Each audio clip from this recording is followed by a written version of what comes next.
নমস্কার সবাইকে। মনে হচ্ছে এবার আমাদের ভারতের ওপরে 500% ট্যারিফ ইম্পোজ করে দেওয়া হবে। মানে ইউএস হয়তো এবার আমাদের ভারতের ওপরে ফাইনালি 500% ট্যারিফ ইম্পোজ করে দেবে।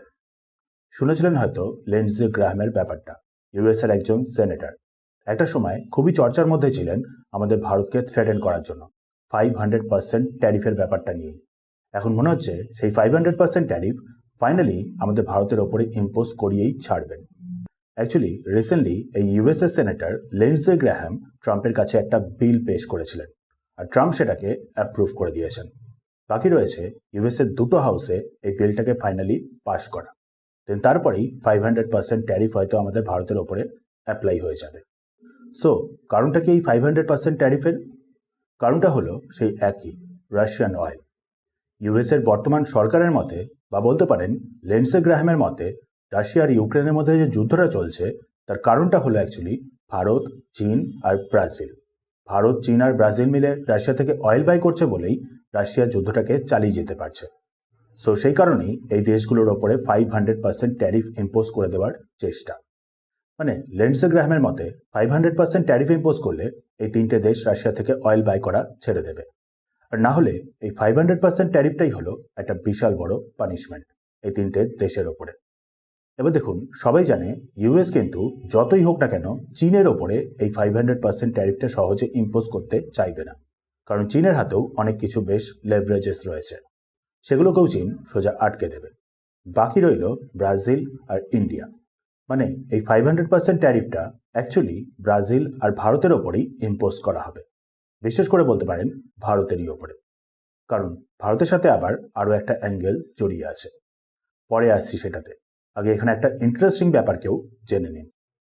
লিন্ডসে গ্রাহাম যে বিলটা এনেছে সেটা হলো এনার্জি বিল। মানে ভারত, চীন আর ব্রাজিল এই তিনটে দেশ রাশিয়া থেকে এনার্জি পারচেস করছে বলে এই তিনটে দেশের ওপরেই 500% ট্যারিফ ইম্পোজ করে দেওয়া। সেখানে দেখুন, ইউরোপ কিন্তু এখনও রাশিয়ার থেকে সেই এনার্জি পারচেস করেই যাচ্ছে, ন্যাচারাল গ্যাস।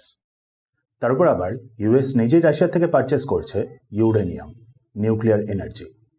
বাট তবুও অয়েলটাকে শুধুমাত্র আইসোলেট করে নিয়ে ভারত, চীন আর ব্রাজিলকে আলাদা করে টার্গেট করার চেষ্টা, বিশেষ করে ভারতকে। মানে বুঝতেই পারছেন এখানে অন্য কিছু ব্যাপার কিন্তু অবশ্যই রয়েছে, আর যেটা হলো ভারতের সাথে ট্রেড ডিল, আর দ্বিতীয় হলো সুইফট পেমেন্ট সিস্টেম। ভারতের ট্রেড ডিল নিয়ে ব্যাপারটা ভালো মতন করেই জানেন। আমাদের ভারতের সরকার ট্রাম্পের শর্তগুলোকে মানছে না, ট্রাম্পের শর্তগুলোকে মেনে ট্রেড ডিল করছে না।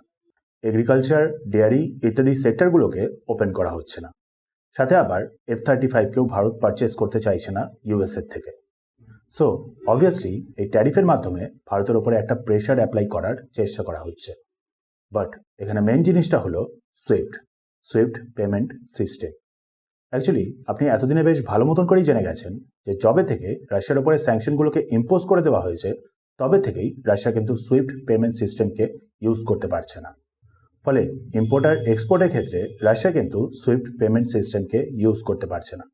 মানে ডলারে রাশিয়া পেমেন্ট করতে পারছে না। আর দ্বিতীয় হলো রাশিয়াও কিন্তু ডলারে পেমেন্ট নিতে পারছে না, যার ফলেই রাশিয়ার ইকোনমিতে একটা এফেক্ট পড়ছিল। বাট সেইখানেই ভারত বলুন বা চীন বা ব্রাজিল বা অন্য কিছু ব্রিক্স প্লাস দেশ, সবকটা দেশই রাশিয়ার সাথে এখন ট্রেড করা শুরু করে দিয়েছে লোকাল কারেন্সিতে, সুইফট পেমেন্ট সিস্টেমকে টোটালি বাইপাস করে। ফলে রাশিয়ার উপরে যে স্যাংশনগুলো ইম্পোজ করা হয়েছিল যে জিনিসটা করার জন্য, সেটা কিন্তু তারা আর অ্যাচিভ করতে পারছে না। মানে যারা রাশিয়ার উপরে স্যাংশনগুলোকে ইম্পোজ করেছে তাদের উদ্দেশ্যটা কিন্তু আর পুরো হচ্ছে না, বিশেষ করে এই লোকাল কারেন্সিতে ট্রেডগুলোর কারণে। মানে সুইফটকে যেহেতু বাইপাস করা হচ্ছে সেই কারণে। সুইফট পেমেন্ট সিস্টেম বাইপাস হওয়া মানে হলো ডলারও বাইপাস হয়ে যাওয়া, আর ডলার বাইপাস হয়ে যাওয়া মানে হলো ডলারাইজেশন, যেটা ইউএস কোনোভাবেই চাইবে না।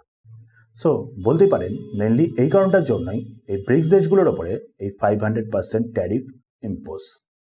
বাট কথাটা হচ্ছে, ট্রাম্প কি সত্যি এটা করতে পারেন? আমাদের ভারতের ওপরে সত্যিই কি এই 500% ট্যারিফটা ইম্পোজ করে দিতে পারেন? ওয়েল হ্যাঁ, ইউএসএতে মিড টার্ম ইলেকশন এখনো দেরি আছে, নভেম্বরে। হতেই পারে মিড টার্ম ইলেকশন হয়তো ট্রাম্প হেরে গেলেন। সো পুরো সম্ভাবনা রয়েছে তার আগেই আমাদের এই ভারতের ওপরে 500% ট্যারিফ ইম্পোজ করে দেওয়া। করতেই পারেন। তার উপর দেখুন, ইউএস রিসেন্টলি রাশিয়ান শ্যাডো ফ্লিটের পার্ট দুটো ট্যাঙ্কার জাহাজকে সিজ করেছে। একটাকে ভেনেজুয়েলা থেকে সোজা নর্থ আটলান্টিক অবধি চেস করে, আর দ্বিতীয়টাকে ভেনেজুয়েলার কাছ থেকেই। নর্থ আটলান্টিকের কাছ থেকে যেটাকে সিজ করেছে সেটা প্রথমে নাম ছিল বেলা 1, একটা নন স্টেট শেপ হিসাবে ফাংশন করছিল, শ্যাডো ফ্লিটের পার্ট। সো একটা প্রপার কোনো স্টেটের আন্ডারে ছিল না। বাট যখনই ইউএস সেই জাহাজটাকে চেস করা শুরু করে, সেই মুহূর্তেই সেই জাহাজটাকে রাশিয়ান ফ্ল্যাগড শিপ হিসাবে চেঞ্জ করে নেওয়া হয়। নাম দেওয়া হয় বেলা 1-এর জায়গায় মারিনেরা। রাশিয়ান সাবমেরিন সেটাকে এসকর্ট করছিল, বাট তবুও ইউএস কিন্তু সেই জাহাজটাকে সিজ করে। প্লাস ভেনেজুয়েলার কাছ থেকে সিজ করেছে এমটি সোফিয়া, আরও একটা অয়েল ট্যাঙ্কার শ্যাডো ফ্লিটের পার্ট, যেটা যাচ্ছিল আবার চীনের দিকে, চীনের জন্য অয়েল ক্যারি করে। ক্লিয়ার বোঝা যাচ্ছে যে ডোনাল্ড ট্রাম্প এবার এই শ্যাডো ফ্লিটগুলোকেও টার্গেট করবেন, অয়েলের সাপ্লাইগুলোকে কোনোভাবে হ্যাম্পার করার জন্য। ভারত, চীন বা ব্রাজিল বা অন্য কোনো ব্রিক্স প্লাস দেশ, সেই দেশগুলোতে যাতে ভেনেজুয়েলা, রাশিয়া বা ইরান থেকে অয়েল যাতে ঠিক করে সাপ্লাই না হয়। সো বুঝতেই পারছেন কতটা সিরিয়াস এখন এই সিচুয়েশন। তো হতেই পারে ভারতের ওপরে সত্যি করেই হয়তো 500% ট্যারিফ ইম্পোজ করে দেওয়া হলো, না হওয়ার কিছুই নেই। নাও এবার ব্যাপারটা হলো এর এফেক্টটা কি হবে আমাদের ভারতের ওপরে। ওয়েল, যেমনটা আপনি অলরেডি জানেন, আমাদের ভারতের ওপরে অলরেডি কিন্তু রাশিয়ান অয়েলের নাম করে এক্সট্রা 25% ট্যারিফ ইম্পোজ করে রাখা, টোটাল হলো 50%। সো ট্রেড কিন্তু অলরেডি এফেক্টেড হয়ে গেছে। ইউএসের সাথে আমাদের ভারতের আর ঠিক করে ট্রেড হচ্ছে না। এমন অবস্থায় 50 করুক বা 100 বা 500%, একই ব্যাপার। অলরেডি আমাদের ভারত এক্সপোর্টটাকে ডাইভার্সিফাই করে যাচ্ছে, আর যদি 500% ট্যারিফ ইম্পোজ হয়ে যায় সেক্ষেত্রেও সেটাই চলবে। যতই হোক, এগ্রিকালচার বলুন বা ডেয়ারি, দুটো সেক্টরেই কোনোভাবেই কিন্তু এন্ট্রি দেওয়া হবে না।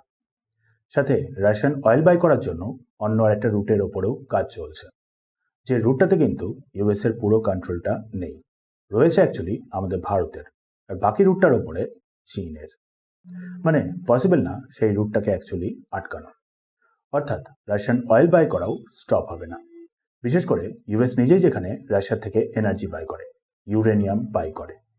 1998 নিউক্লিয়ার টেস্টের সময়ও আমাদের ভারত কিন্তু স্যাংশন ফেস করেছিল, 1971-ও সেই সেম ব্যাপার। সো বুঝতেই পারছেন এবারও কিন্তু আমাদের ভারত ন্যাশনাল ইন্টারেস্টের জন্য এই ট্যারিফটাকে ফেস করাটাই প্রেফার করবে। উল্টে দেখবেন এই পুরো ওয়ার্ল্ডে ডলারাইজেশন আরও অনেকটা বেশ ফাস্ট হয়ে গেছে। ডলারের ওপরে ডিপেন্ডেন্সিটাকে এই পুরো ওয়ার্ল্ড কিন্তু আরও দ্রুত রিডিউস করা শুরু করে দেবে। আলটিমেটলি দেখবেন ইউএসই কিন্তু আইসোলেট হচ্ছে, যার এফেক্টটা দেখবেন ঘুরে ফিরে গিয়ে পড়ছে সেই ইউএসের ওপরেই।